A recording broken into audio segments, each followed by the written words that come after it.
Беларуская лялька лічыцца адным з самых загадкавых сімвалаў Беларусі. Гэта не проста дзіцячая цацка, гэта неад'емны атрыбут старажытных абрадаў, свят, фігурка для гульні. Цікавасць да народнай лялькі ўзнікла яшчэ на занятках аб'яднання тэкстыльны дызайн і перарасла ў праект «Нацыянальная лялька. Часцінка беларускай душы».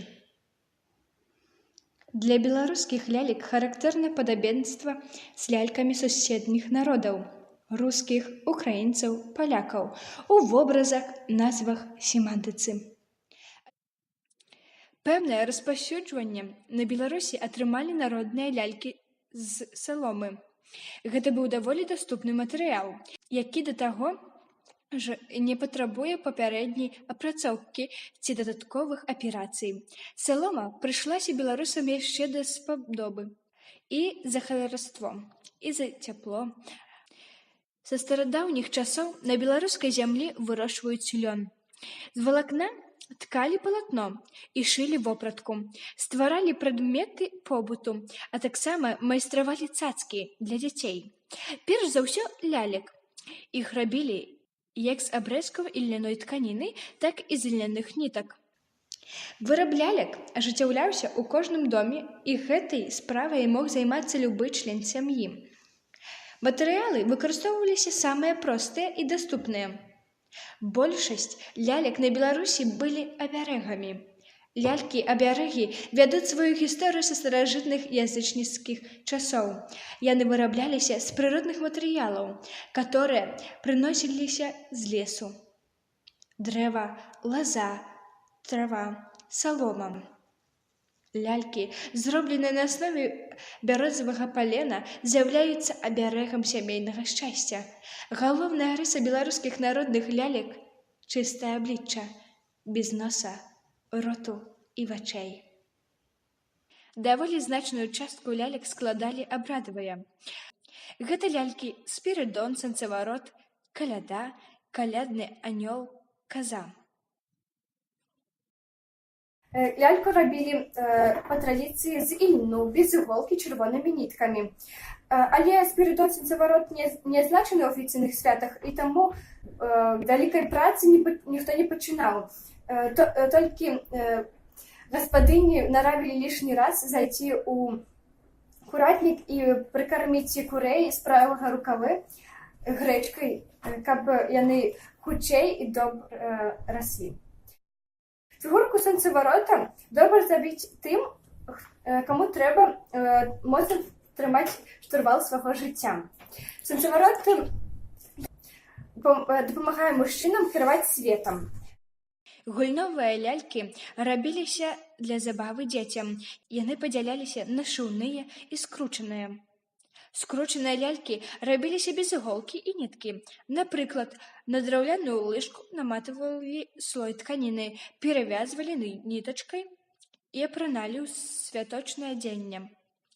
Калі дзіцяці станавілася сумна або страшна, да лялькі можна было звярнуцца як да сябра, пагаварыць з ім, пажаліцца або проста пагуляць.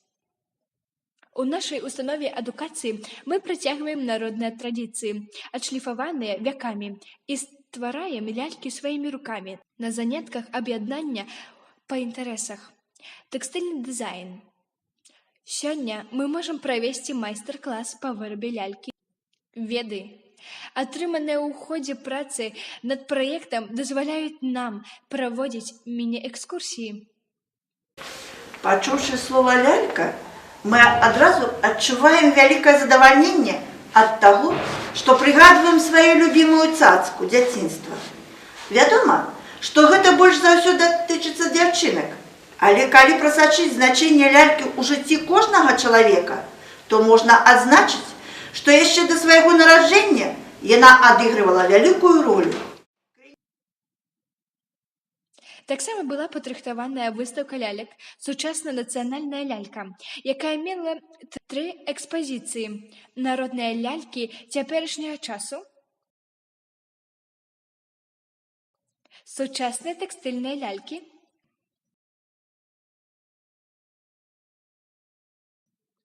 традыцыйныя нацыянальныя лялькі. Найбольш яскравы інтарэс і шэраг пытанняў у вучняў і настаўнікаў установы адукацыі выклікаюць менавіта нацыянальныя лялькі. Дзякуючы такому глыбокаму вывучэнню народных традыцый, актыўна ўдзельнічаем у конкурсах народнай творчасці. Незвычайны свет беларускіх лялек зацікавіў і астатніх навучэнцаў нашай школы. Для іх было падрыхтавана пазакласнае мерапрыемства «Народная лялька незабытая».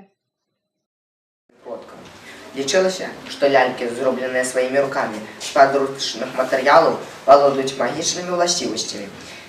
Нашы продкі верылі, што лялькі здольныя адганяць злых духаў і прыносяць шчасце ў дом. Тут вялікая ўвага надзялялася трывалай і моцнай сям'е, і па гэтаму абрад вяселля быў адным з найважнейшых абрадаў. Сёння сучаснае вяселле не абыходзіцца без вялікага пірага з пышным дэкорам, але не ўсе ведаюць, што ў былыя часы свадзібны торт упрыгожвалі па-асабістаму.